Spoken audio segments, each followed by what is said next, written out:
Hey guys, good morning. So I am here in Pozo, which is about, I think, 40 minutes from San Luis Obispo.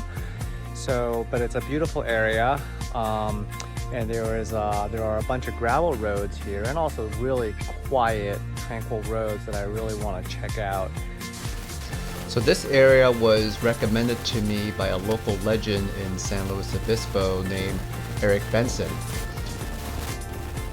Eric seems to know all the gravel roads around the San Luis Obispo County, and he also designed a course for the Oroica ride here.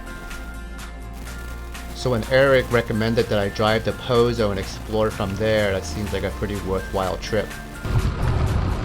I started my ride by pretty much heading out east and staying on East Pozo Road. So it didn't take too long before the pavement turned to dirt out of Pozo. And what I didn't know was that this road would be a 4.5 mile gentle climb that goes all the way to the top of the ridge. As you can see from the right, I'm definitely going into a canyon with pretty sharp inclines on both sides, and the road itself is like fairly rocky. It's definitely you would probably not want to be on your 25 mil tire or 23 mil tire road bike on this stretch. So one thing I wanted to mention about riding a gravel bike that I've noticed, that instead of just having the benefit of having a more smoother ride on gravel roads, you actually have a much better experience on really rough chip seal or bad chip seal type roads like the one I'm on right now. It's the wide tires, like the 650 47 mil Gravel Kings, really make a massive difference in smoothing out the really tough, rough pavement or tarmac. So I've only come to this realization pretty recently, and I'm definitely, if you don't know the kind of terrain you're going to be going on, it's definitely the right bike to bring in terms of comfort and also just making your experience a lot better.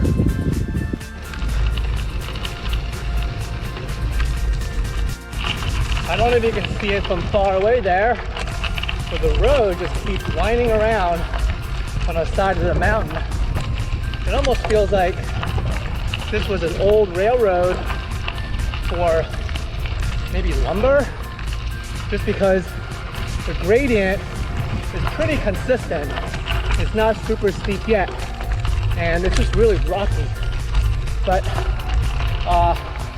and it just seemed to serpentine around this canyon quite a bit. So we'll see what we'll find.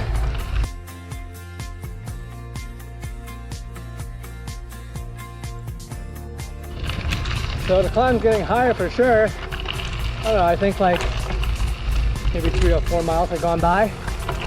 And now the grade's got a little steeper. It looks like we're topping out here. Interesting. Huh. Alright.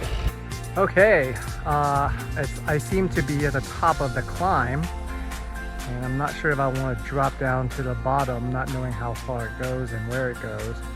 Pretty cool climb. It goes, I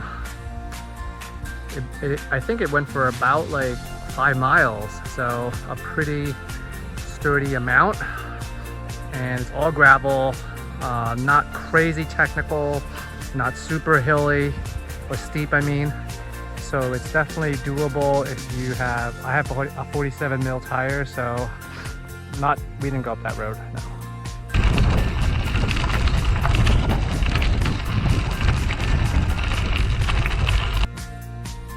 With this drone clip here, you can really see how the road wraps around the mountain and the canyon.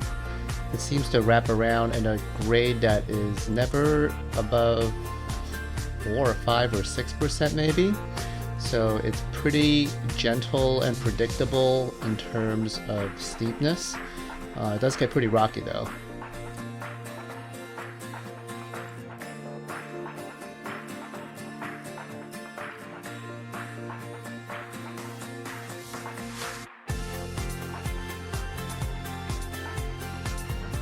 but that was a really cool excursion. I had not expected to climb like a 4, 5, 6, I don't know, something like that, long gravel climb to the top of that ridge and then coming back down. So that was quite fun, and that's like really nice to add to my collection of roads that I can go on or take friends to. So there are some beautiful rolling countrysides here. The only thing is that during the summertime it does get pretty hot and toasty, so you want to make sure you bring enough water with you.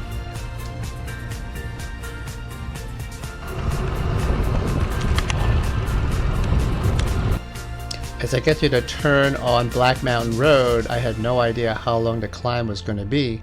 Of course, I didn't see the last line on that sign, which was FAA radar station, 7 miles.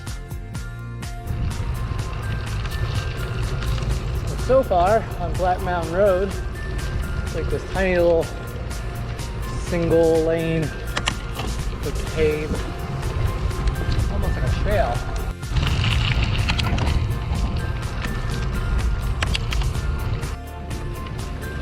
So that really far away road that looked like it was a climb up the mountain that I mentioned back there does seem like where I'm going.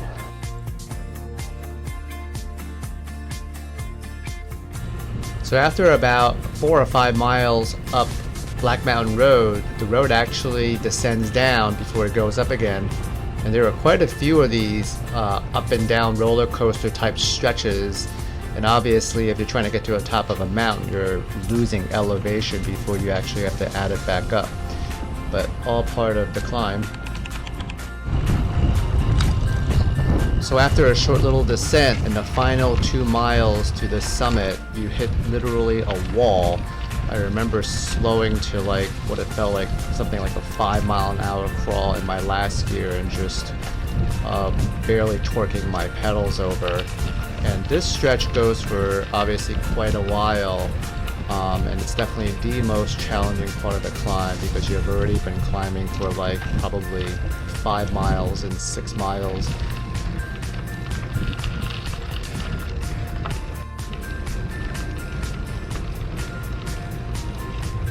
So there's a giant cell phone tower as well as a radar station at the summit of the mountain. So as long as you can spot that from your climb, then you kind of know how much more you have to go. Okay, I'm at the top of Black Mountain.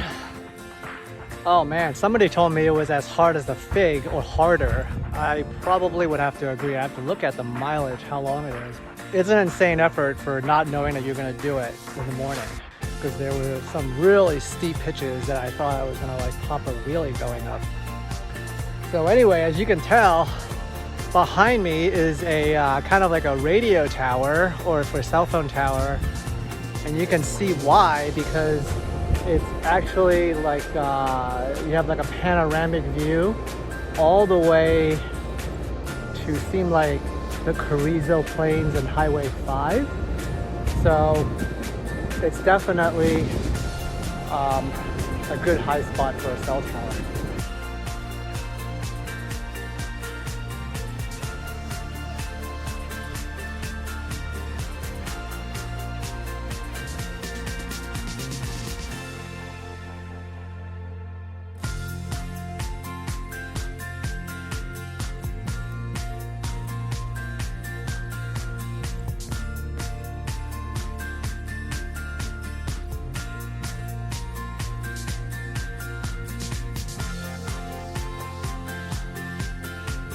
Okay, I flew the drone some to get some footage, and now I'm heading back down, but if you can recall from the GoPro footage, it is not just straight down. There is a lot of back up as I was kind of coming down to go back up when I was on my way up here. So I'm kind of expecting an effort even as I'm kind of descending.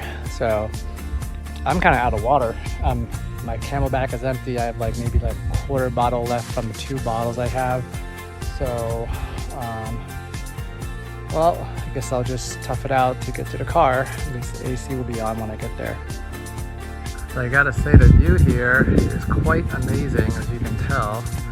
This is the side of, I think, Santa Margarita, or at least south, or at least not east. As you can tell, it's not as dry.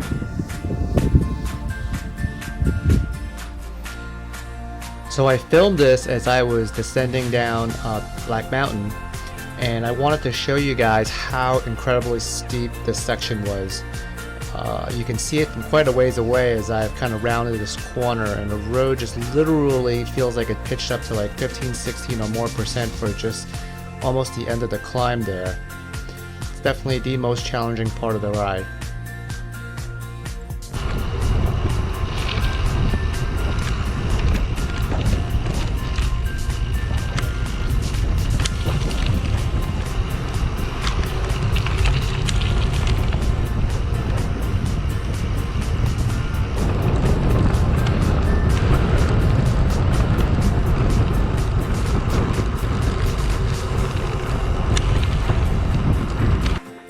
So as I'm coming down, there's a really interesting kind of nexus of roads. So there's the main road, the paved road, and then there are all these 1, 2, 3, 4 small gravel or dirt roads that are kind of splitting off. So I'm really gonna check it out on the map to see where these go. And here is the Strava heat map of that section. And right down here you see Black Mountain Road, and as it goes up you see that intersection where I was standing at. On the left is the climb that keeps continuing onto the top of Black Mountain, and on the right here is the road that I kind of noticed, and it actually loops all the way around to East Pozo Road.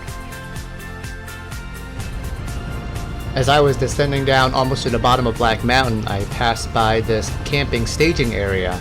Seems like it might be pretty fun to do some hikes back here. I really appreciated the scenery as I roll back to the car.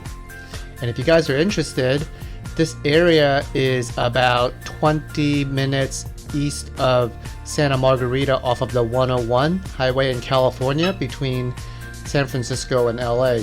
So if you guys come to this area, there are definitely plenty of good climbing, gravel riding, and roads to explore.